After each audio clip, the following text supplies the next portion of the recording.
All right, so I've looked at some of the recording sheets that you guys have turned in. Thank you so much for doing that. And I've put just some of the measurements that I saw on my data sheet. So with 5 inches, I had 6 kids report something that they measured in their home that was 5 inches long. For 6 inches, there were 3 students. For 1 inch, there was 4 students. For 9 inches, there was 1 student.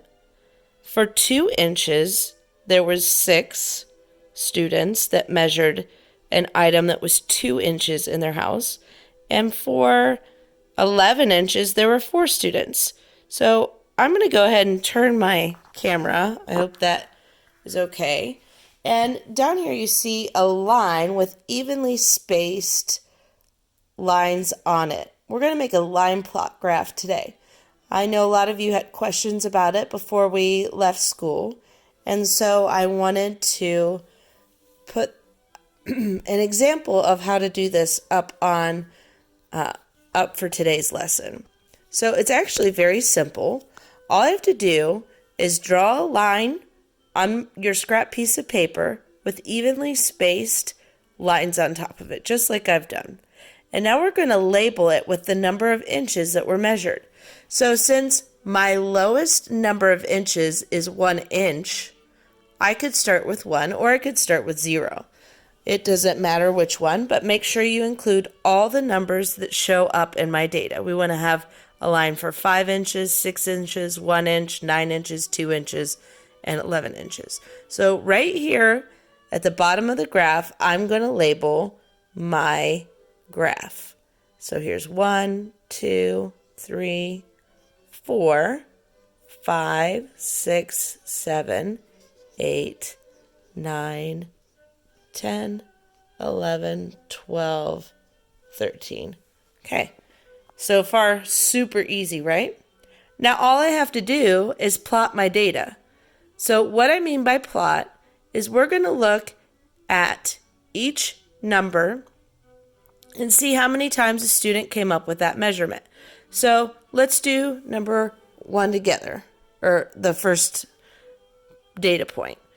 Okay, we have 5 inches. So down here in my graph, I have the number 5. And 6 students found an item in their home that was 5 inches long. So I'm going to find the number 5 on my graph, and this is the easy part. All I do is put 1, 2, 3, 4, 5, 6. Do you guys see what I did? Even though I ran into my data. That's all you have to do. 1, 2, 3, 4, 5, 6 above the 5 inches. Now for 6 inches, maybe you can beat me to it. We're going to put 3 data points above the 6 inch on my plot graph. So all I'm going to do is 1, 2, 3. Okay? And then 1 inch, I had 4 students report that they found an item in their home that was 1 inch. So I'm going to do 1, 2, 3, 4. 9 inches, only one person found something that was 9 inches in their home. So I'm going to find the number 9 on my plot graph, and I'm just going to plot this data point right here, right above the 9 and just one X. Each X equals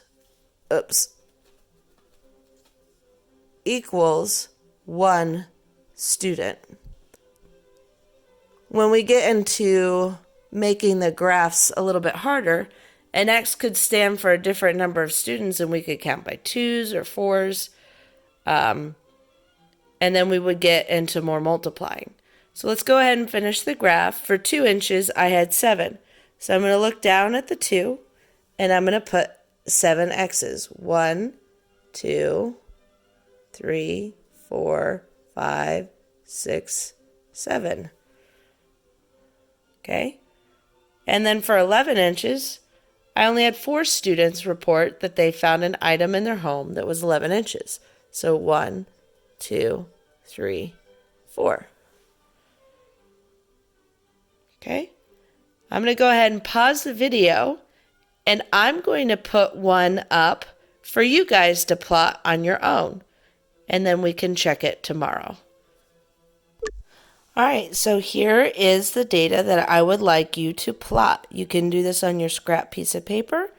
You could take a picture of it and turn it in if you would like, but you don't have to. This is just for your own practice.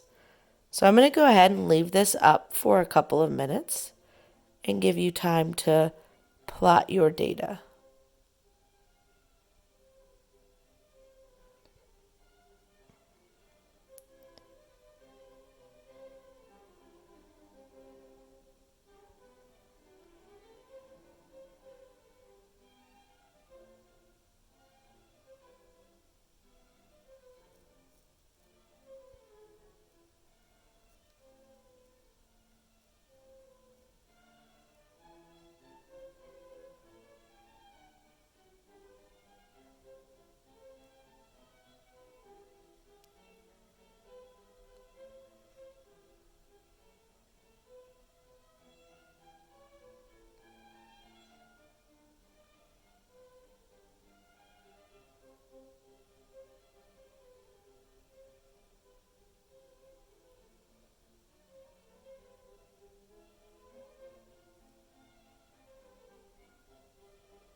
I'm going to go ahead and stop my video here.